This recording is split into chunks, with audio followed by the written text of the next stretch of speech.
Next compound വരുന്നത് next question 5th ആണ്. 2 compounds നിങ്ങൾക്ക് ഇവിടെ തന്നിട്ടുണ്ട്. First one CH3 CH2 O CH2 CH3. Next second one CH3 CH2 CH2 CH2 OH. What type of isomerism do these compounds exhibit? Write the structural formula of metamer of compound 1. ഇതിൽ ഏത് type isomerism ആണ് ഈ കോമ്പൗണ്ടിനകത്ത് വരിക എന്നുള്ളതാണ് ഇവിടെ കൊടുത്തിരിക്കുന്നത്. അപ്പൊ നമുക്ക് ഫസ്റ്റ് ഇതിന്റെ മോളിക്കുലാർ ഫോർമുല എഴുതി നോക്കാം. First compound CH3 CH2 O CH2 CHO. Okay, sorry, CH3. അപ്പൊ ഇതിന്റെ നമുക്ക് കാർബൺ വരുന്നുണ്ട് 4 C4H10O, right? C4H10O. Second compound CH3 CH2 CH2 CH2 OH. നമുക്ക് ഇവിടെ കൗണ്ട് ചെയ്യാം. 4 carbon, 10 hydrogen and 1 oxygen. Molecular formula രണ്ടിലും സെയിം ആണ്, വ്യത്യാസമൊന്നുമില്ല.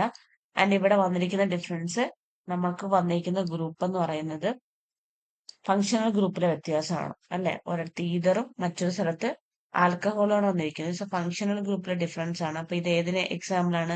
ഫങ്ഷണൽ ഐസോമറിസത്തിന് എക്സാമ്പിൾ ആണ്. Okay, functional isomerism.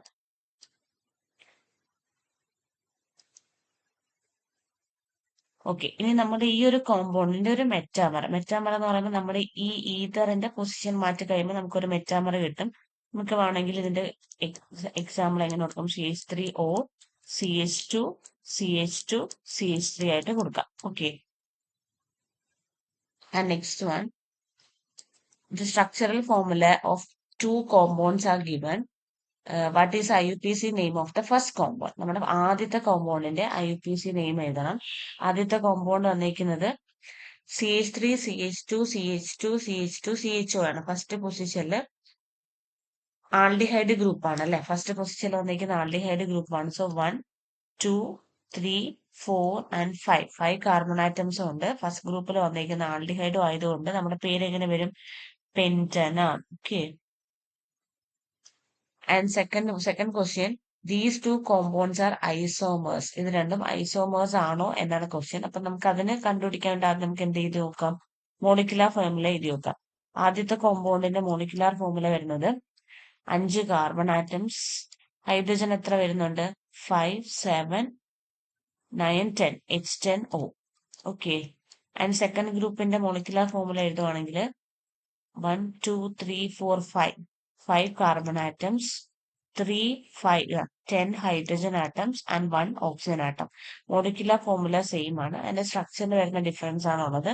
സോ ഒരിടത്ത് ആൽഡിഹൈഡ് ഗ്രൂപ്പും എന്തുമാണ്?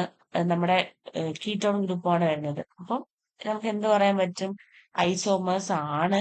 എന്തുകൊണ്ടെന്ന് ചോദിച്ചാൽ same molecular formula but different functional group. ഏത് ഗ്രൂപ്പാണ്? Functional group. ഒരു സ്ഥലത്ത് ആൽഡിഹൈഡും ഒരു സ്ഥലത്ത് കീറ്റോൺ ഗ്രൂപ്പുമാണ്. അപ്പൊ ഏത് ഐസോമറിസത്തിന് എക്സാമ്പിൾ ആണ് ഇവിടെ?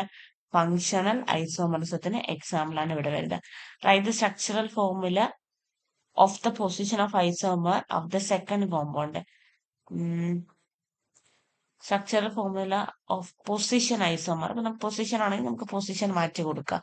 രണ്ടാമത്തെ കോമ്പൗണ്ടിന്റെ പൊസിഷൻ മാറ്റി കൊടുക്കുകയാണെങ്കിൽ നമുക്ക് CH3 CH2 CO CH2 CH3. ഇങ്ങനെ നമുക്ക് ഈ കോമ്പൗണ്ടിനെ പൊസിഷൻ മാറ്റിയിട്ട് കൊടുക്കാൻ പറ്റും.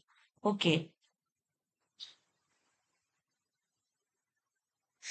ഓരോ കോമ്പൗണ്ടും examine the compounds given below and identify the isomeric pairs. What type of isomerism is shown by each pair? ഓരോന്നും എത്ര പെയർ ഓഫ് ഐസോമറിസം ആണ് കാണിക്കുന്നതെന്ന് നമ്മളിവിടെ കൊടുത്തു നോക്കണം. Okay, methoxy